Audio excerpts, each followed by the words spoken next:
नमस्कार फ्रेंड, आज के इस वीडियो में टोटल 8 प्रश्नों को शामिल किया गया है और ये 8 प्रश्न बिल्कुल बेसिक लेवल का प्रश्न है जिसका सॉल्यूशन आपको पता होना चाहिए। तो चलिए फ्रेंड्स, बिना देरी का वीडियो को स्टार्ट करते हैं और आज के पहले प्रश्न को सॉल्व करते हैं। देखिए, आज का पहला प्रश्न है, किसी भी वास्तविक मान के लिए रूट अंदर sec theta minus 1 by sec theta plus 1 का मान क्या होगा। आइए सबसे पहले इस प्रश्न को हम लोग सॉल्व करते हैं। देखिए, sec थीटा माइनस 1 और sec थीटा प्लस 1 ये रूट में है। ठीक है, सबसे पहला काम क्या करते हैं, हम sec थीटा को cos में बदल देते हैं। तो ये हो जाएगा 1 बाय cos थीटा माइनस 1, ये हो जाएगा आपका 1 बाय cos थीटा प्लस 1, ये रूट में है। ठीक है, अब यहां पे क्या करेंगे, हम एलसीएम लेंगे। तो ऊपर का एलसीएम क्या हो जाएगा, cos थीटा, cos cos का कट जाएगा, 1 माइनस cos हो जाएगा, और नीचे भी वही होगा, cos theta cos cos cut जाएगा, 1 प्लस cos थीटा, ये थीटा है, और ये सब किस में है, तो रूट में है। कोई दिक्कत नहीं है, यहाँ तक तो कोई दिक्कत नहीं होना चाहिए। अब यहाँ पे क्या होगा, ये cos और ये cos कट जाएगा, तो क्या बचा, 1 माइनस cos थीटा बटे 1 प्लस cos थीटा।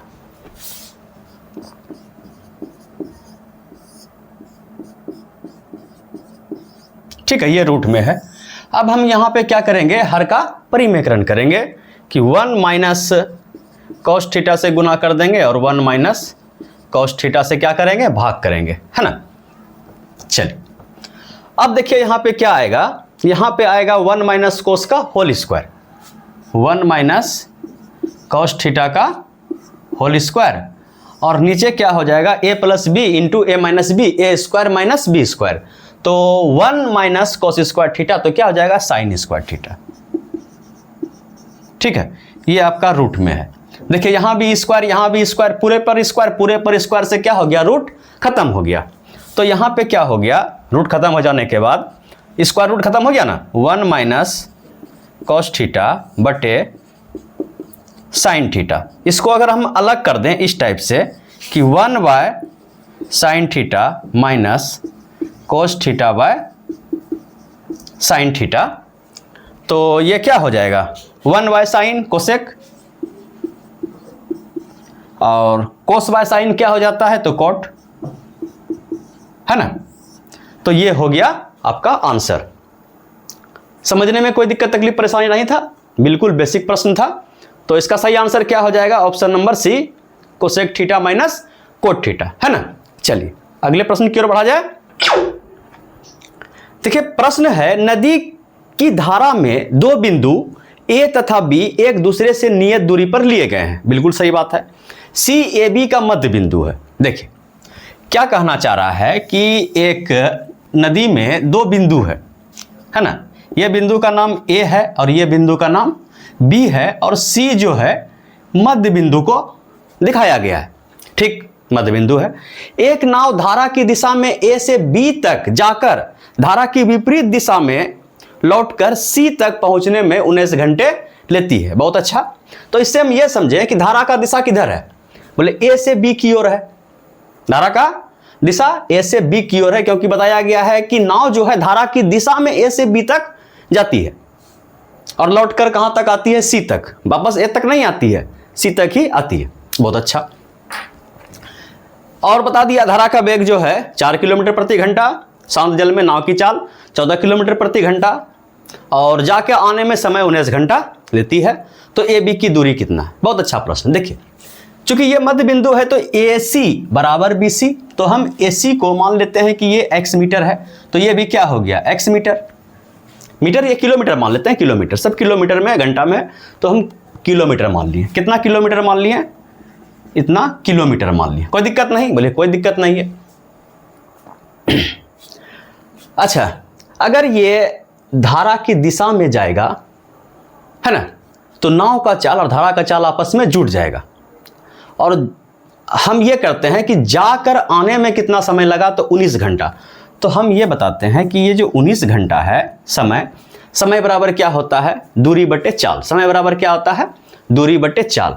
तो यहां से यहां तक जाने में कितना दूरी हुआ, है ना, समय बराबर दूरी बटे चाल, कुल समय का बात किए हैं। तो यहाँ पर पहले जाने में और आने में कुल समय लगा है ना, तो ये कुल समय हम दूरी को निकालते हैं कि समय बराबर दूरी बटे चाल। तो दूरी कितना हो गया 2x और चाल कितना हो गया जाने में, तो जाने में चाल जुड़ जाएगा 14 और 4 18 हो जाएगा। ठीक है, तो ये तो जाने का समय हुआ। अब आएगा भी, तो आने में कहाँ तक कितना दूरी तय किया है, तो सिर्फ B से C तक आया है, तो ये हो गया x।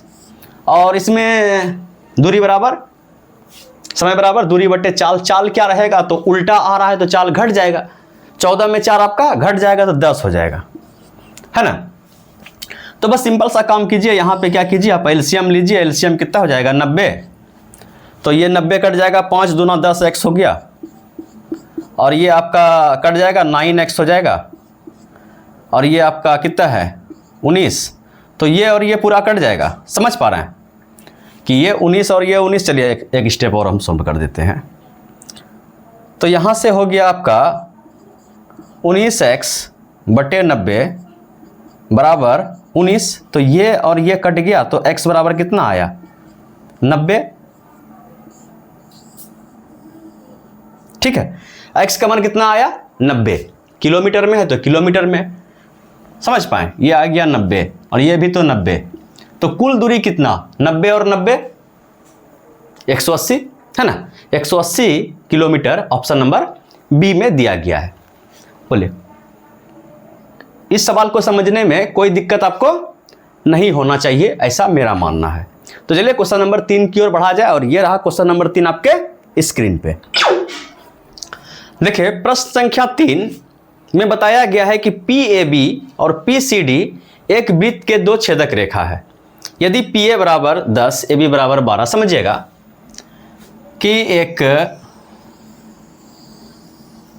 वृत्त है, बताया गया है PAB, तो ये समझ जाइए कि ये P है और P से AB कोई छेदक रेखा, तो ये A और ये आपका B है। ठीक, और फिर बताया है कि PCD, P से ही CD, तो ये C और ये आपका D, समझ पाए। ठीक, बताया गया है कि PA बराबर 10, ये PA कितना है 10, उसके बाद AB बराबर 12, AB बराबर कितना तो 12, PC बराबर 11, PC बराबर 11, तो PD का मान आपसे पूछा गया, ये PD यहाँ से यहाँ तक का दूरी आपसे पूछा गया है। तो थ्योरम ये कहता है कि ये जो बाह्य छेदक रेखा हो, है ना, ये स्पर्श रेखा, चलिए यहाँ छेदक रेखा का थ्योरम लागू हो रहा है।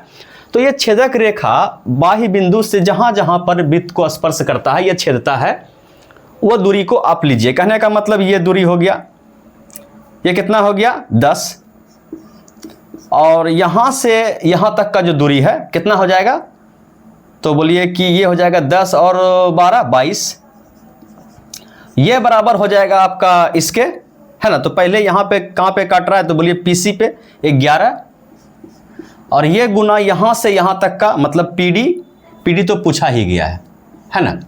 तो बस 11 से इसको कटा दीजिए, 2 बार में 10 दूना 20 निकल गया, है ना, कि PD का मान कितना निकल गया, तो 20 निकल गया, है ना, 20 ऑप्शन नंबर C।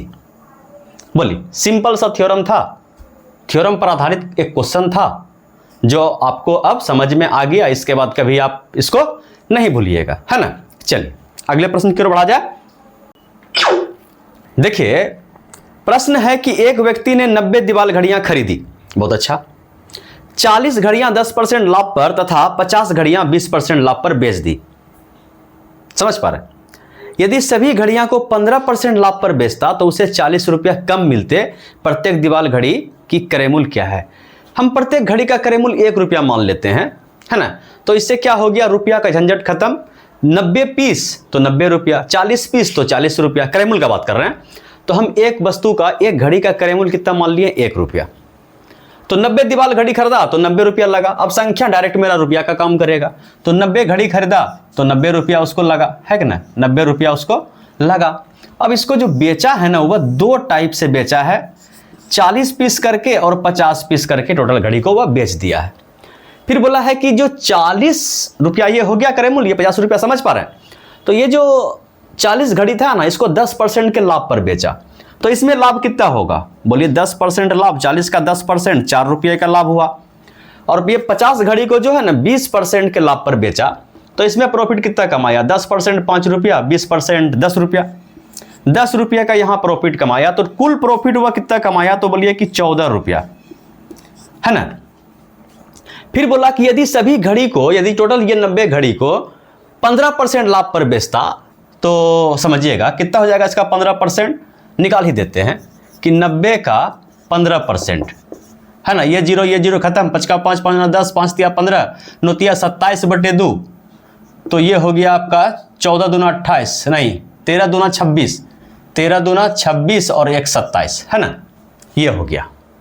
तो जब अलग अलग करके बेचा तो 14 रुपये का लाभ हुआ, और एक साथ अगर बेचा 15% के लाभ पर तो 3.5 रुपये का लाभ हुआ। तो कमी तो हुआ, लाभ में कमी हुआ कितना का? 0.5 रुपये का कमी आया, लेकिन सवाल ने बताया है 40 रुपया कम मिले, है ना। तो मेरा जो 0.5 है 40 रुपये के बराबर, तो एक का वैल्यू कितना हो जाएगा? बोलिए 80 रुपये के बराबर। और क्या पूछा गया है कि प्रत्येक दीवार घड़ी का क्रय मूल्य, तो एक दीवार घड़ी का क्रय मूल्य कितना माने थे? 1 रुपया, तो 1 रुपया का वैल्यू तो आ गया 80 रुपया। इसका मतलब एक दीवार घड़ी का क्रय मूल्य कितना है? 80 रुपया। मत समझ पाए? चलिए अगले प्रश्न की ओर बढ़ा जाए। देखिए प्रश्न है कि बिंदु ए रेखाखंड BC को 4:1 में विभाजित करता है। किसको क्या करता है? तो बताया गया है कि बिंदु ए जो है रेखाखंड BC को, ये B है, ये C है, इसको जो है एक बिंदु A है, इसको 4:1 में विभाजित करता है, कोई दिक्कत नहीं है। फिर बताया कि B के निर्देशांक 6, 1, B का निर्देशांक 6 और 1 है, C के निर्देशांक 7/2 और 6 है, 7/2 और 6 है ना। आगे x होता है, पीछे y होता है, सभी को पता है। तो बिंदु A का निर्देशांक क्या होगा?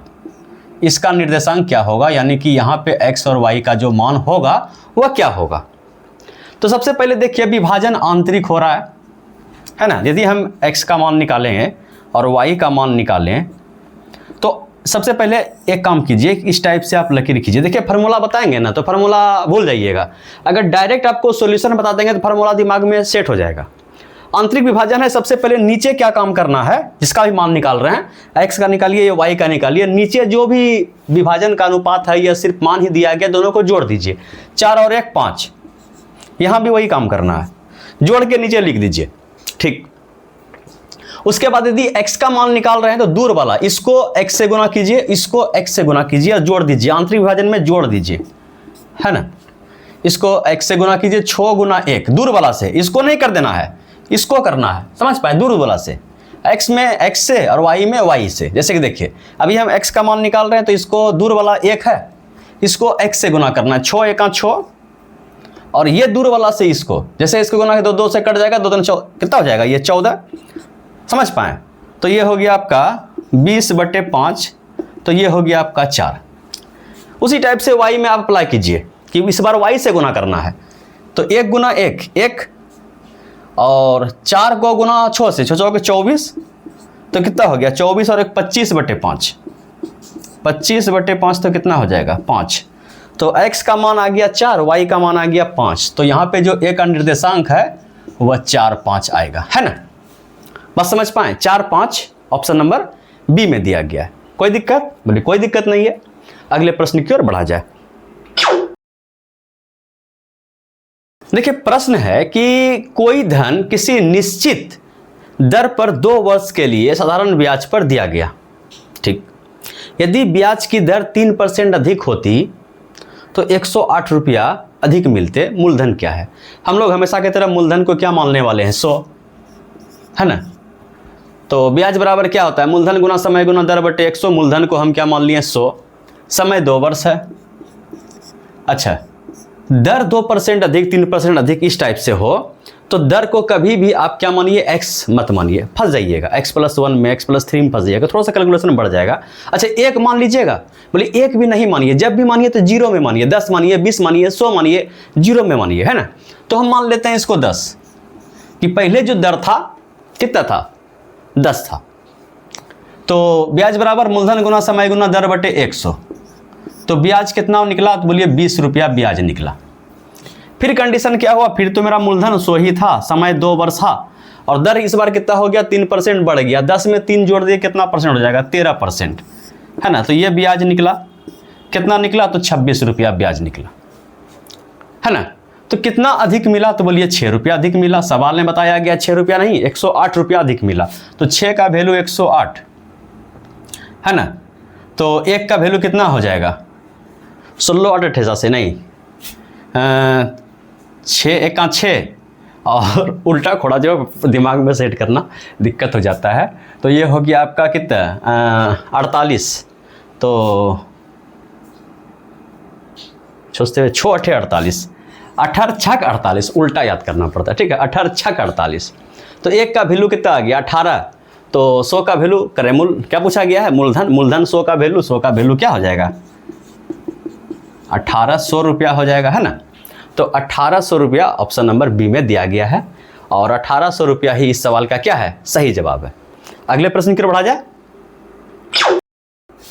देखिए प्रश्न है कि रोहित 4 घोड़े तथा 9 गाय कुल 26,800 रुपया में खरीदता है। यदि वह घोड़े को 10% लाभ पर तथा गाय को 20% लाभ पर बेचे तो उसे कुल 3760 मतलब 3,760 रुपया का लाभ होता है। एक घोड़ा उसने कितने में खरीदा था, वह कितना पीस घोड़ा खरीदा, बोलिए कि वह खरीदा है पहले घोड़ा, कितना पीस, तो 4 पीस। और वह क्या खरीदा है, तो वह खरीदा है गाय, कितना पीस, 9 पीस। और खरीदने में कितना पैसा लगा है उसको, तो 26,800, 26,800 ये प्रश्न है ना। फिर बोला कि घोड़ा को, किसको, घोड़े को, सभी घोड़े को 10% लाभ पर, मतलब वह इस पे वह 10% का लाभ कमाया। अच्छा गाय पे, सभी गाय पे वह 20% का लाभ कमाया है। तो इसका अगर हम इस 20% को इस टाइप से लिख दें, है ना, समझ पा रहे हैं, परसेंट को हटाइए, परसेंट से कोई मतलब नहीं है, आप समझ पा रहे हैं कि परसेंट का बात हो रहा है। तो हम ऐसा काम करते हैं कि टोटल जो है, टोटल पे हम 10% का मुनाफा यदि प्रॉफिट हम निकाल दें, ये तो टोटल करेमूल है, टोटल का 10% अगर हम निकाल दें तो कितना रुपये का मतलब कि वो होगा, प्रॉफिट होगा। तो बोलिए इसका 10% तो 1 शून्य कट जाएगा, 26 80 रुपये का उसको क्या हो जाएगा टोटल का, मतलब इस पर भी 10% और इस पर भी 10% अगर वह कमाता तो इतना रुपया उसको क्या होता, प्रॉफिट होता। लेकिन सवाल में बताया गया है कि उसे जो 3760 का लाभ हुआ है, कितना लाभ हो गया है, 3760 का।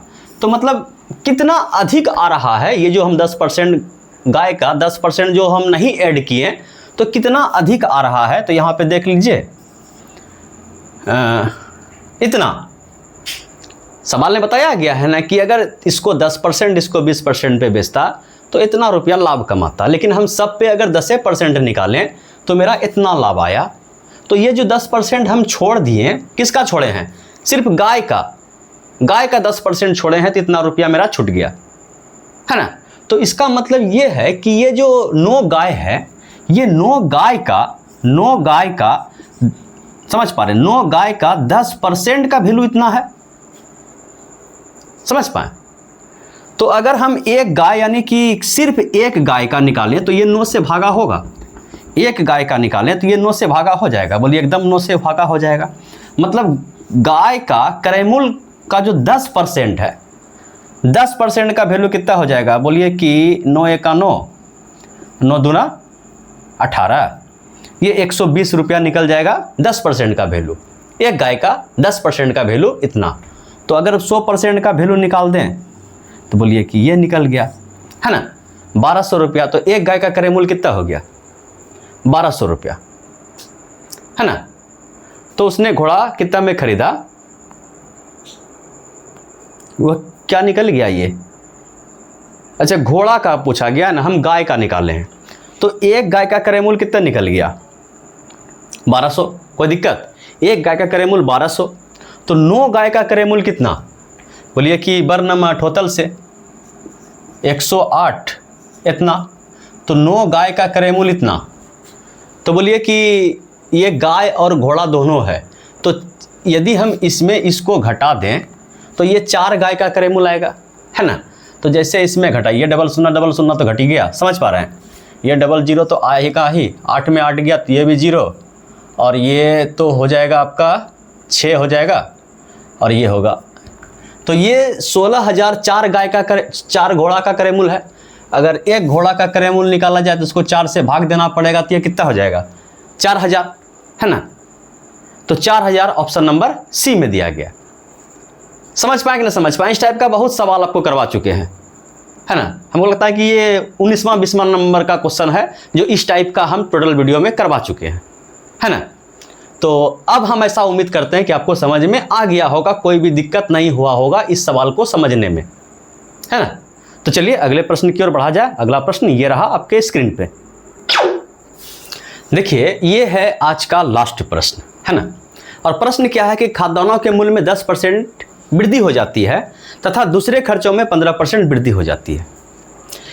यदि एक कर्मचारी का खाद्यान्नों पर खर्च तथा दूसरे मदों पर खर्च का अनुपात 2:5 है, पहले इसका वेतन इतना हो, इसके वेतन में कितनी वृद्धि करनी होगी, वो भी रुपया में। बड़ा अच्छा प्रश्न। देखिए कि एक व्यक्ति है, वह फूड पर अपना इनकम जो भी है उसको खर्च करता है, और किस पे खर्च करता है, तो अदर कोई उसका खर्चा होगा। तो कुल मिलाकर वह 25-90 कमाता है, 25-90 कमाया और सबको खाना पे और बाकी सब चीज़ पे खर्चा कर देता। तो किस अनुपात में करता है, तो बोला कि इसको 2 में, इसको 5 में। इस पर 2 अनुपात खर्च करता है, इस पे 5 अनुपात खर्च करता है। यानी कि अगर ये जो रुपया है इसको हम इस अनुपात में बांट दें तो कितना अच्छा आएगा। सवाल बन के रेडी हो जाएगा। बोलिए कि 5 और 2 7, 7 अनुपात का मान हो जाएगा आपका 25-90। तो 1 अनुपात का मान कितना हो जाएगा, बोलिए कि 7 21 और 7 7 49, है ना। 1 अनुपात का मान ये आ गया। तो 2 अनुपात का मान बोलिए इसका डबल, है ना। तो 0 तो रहेगा ही, 7 दूना 14 के 4, हाथ में बचा 1, और 3 दूना 6 और 1 7, 740 रुपया ये खाना पे खर्च करता है। और अदर पे वह 5 अनुपात, यानी इसका 5 गुना, 0 तो रहेगा, 7 5 35 के 5, हाथ में बचा कितना 3, 5 3 15 3 18, 1850 रुपया वह अदर पे खर्चा करता है। दोनों को जोड़िएगा तो इतना रुपया आपका आ जाएगा, है ना, कोई दिक्कत नहीं। अब बताया कि इस पे जो है 10% वृद्धि कर दीजिए और इस पे 15% वृद्धि कर दीजिए। सर वृद्धि बताइए कि कितना करना पड़ेगा। सिंपल सा प्रश्न है। इस पे 10% अगर वृद्धि करते हैं, इसका 10% अगर हम निकालें तो ये सुनना कट जाएगा, मतलब इसमें जो है 74 रुपये का वृद्धि करना पड़ेगा। और इसमें 15% वृद्धि हुआ है तो इसका 15% निकाल के जोड़ देंगे, है ना। तो 15% अगर हम निकालें 1850 का 15%, तो 1 0 से 1 0 कट गया, 5 का 5 5 10, 5 3 15, 5 3 15 के 5 हाथ में बचा 1, 18 36 38 54, 54 और 1 55 का 5 हाथ में बचा 2, और 3 1 3 3 2 5, 555 भागा 2, तो ये हो गया 2 7, और ये हो गया आपका 7।